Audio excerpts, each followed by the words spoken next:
Hi friends, welcome to day 54 Daily Current Affairs. Today first news about Congress-led government falls in Puducherry. CM Narayanaswamy resigns, blames BJP for political crisis. NDA not to stake claim to form government. What was the necessity to remove a democratically elected government just around 10 days before the announcement of assembly election? The centre uses income tax, CBI and ED to threaten opposition leaders to form their government. In our camp, we had some timid legislators and BJP was successful in weaning them away. The people of the Union Territory are watching the developments, said by Chief Minister Narayana Swamy. Congress sees a familiar pattern. Congress leaders on Monday lashed out at BJP for toppling elected governments, with Rajasthan Chief Minister Ashok Gehlot claiming that the Saffron Party had tried it in his state as well. Luring Congress MLAs has been their modus operandi in all Congress ruled states. We saw this in Karnataka, MP, and now in Puducherry. They tried it in Rajasthan, but people of Rajasthan taught them a lesson, Mr. Gehlot tweeted. Xi Jinping may visit India for BRICS summit. Border crisis won't impact meet China.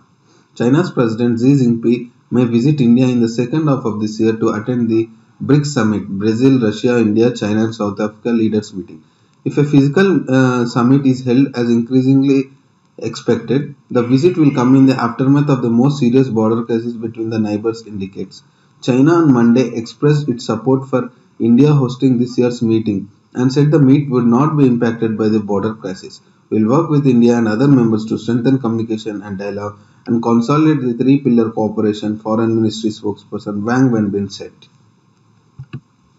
Okay, next, Kerala government annuls agreement with US firm. In 2009, 50 crore pact was to build and operate a deep-sea trawling fleet. Trawling fleet is for fishing.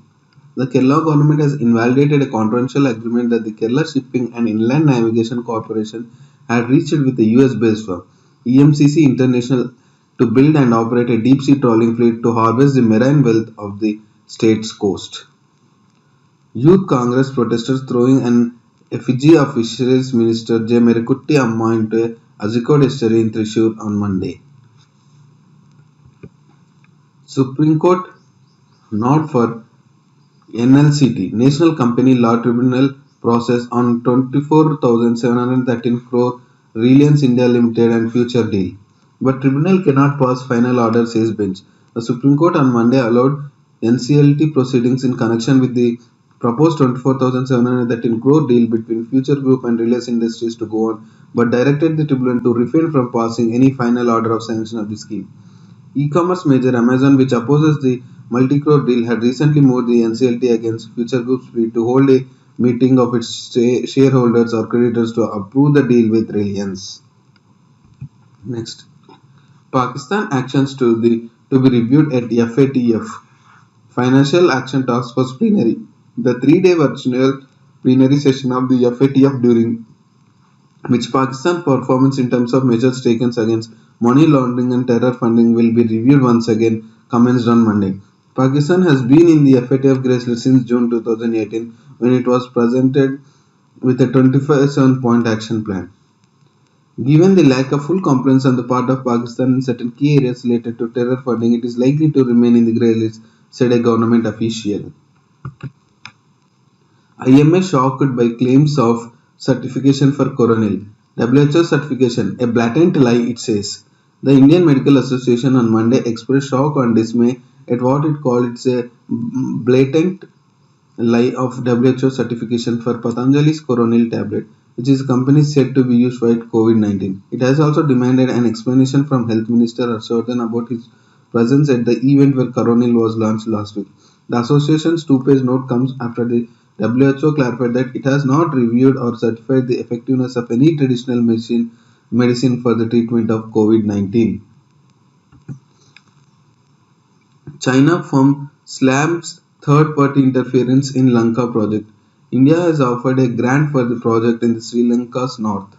A Chinese firm which had won the bid to execute a renewable energy project in Sri Lanka's northern islands has objected to outrageous interference by a third party, apparently referring to India voicing concern recently. So, next, China urges US to lift trade restrictions.